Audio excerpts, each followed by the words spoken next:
കേരളത്തിൽ ഭരണ തുടർച്ച അനിവാര്യമെന്ന് സിപിഐഎം പാർട്ടി കോൺഗ്രസിൽ പ്രകാശ് കാരാട്ടിന്റെ രാഷ്ട്രീയ അവലോകന റിപ്പോർട്ട്.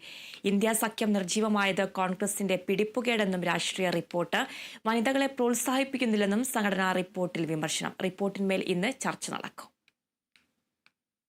പാർട്ടിയുടെ വളർച്ച മുന്നിൽ കണ്ട് വിമർശനവും സ്വയം വിമർശനവും മുന്നോട്ട് വച്ചുകൊണ്ടുള്ളതാണ് സിപിഐഎം 24-ാം പാർട്ടി കോൺഗ്രസിലെ രാഷ്ട്രീയ അവലോകന റിപ്പോർട്ടും സംഘടനാ റിപ്പോർട്ടും. പാർട്ടി പ്രവർത്തകരുടെയും നേതാക്കളുടെയും പ്രവർത്തനമാറ്റം ആവശ്യപ്പെടുന്നതാണ് സംഘടനാ റിപ്പോർട്ട്. കേരളത്തിലെ വിദ്യാർത്ഥി പ്രസ്ഥാനമായ SFI സംവിധാനത്തെയും റിപ്പോർട്ടിൽ വിമർശിക്കുന്നുണ്ട്.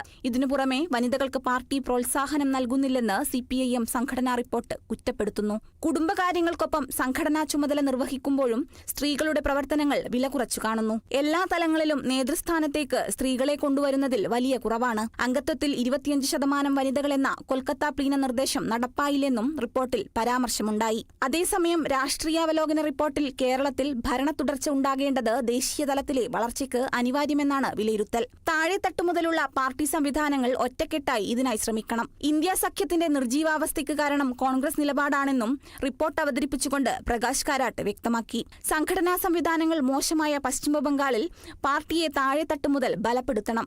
വരാൻ പോകുന്ന തെരഞ്ഞെടുപ്പിൽ നില മെച്ചപ്പെടുത്തണമെന്നും റിപ്പോർട്ട്. ത്രിപുരയിൽ പാർട്ടിയുടെ അടിത്തറ തകർന്നിട്ടില്ല. അടുത്ത തെരഞ്ഞെടുപ്പിൽ തിരിച്ചെത്താൻ കഴിയുമെന്നുള്ള പ്രതീക്ഷയും റിപ്പോർട്ടിൽ പങ്കുവയ്ക്കുന്നു. കേരള വിഷൻ ന്യൂസ്, മധുര.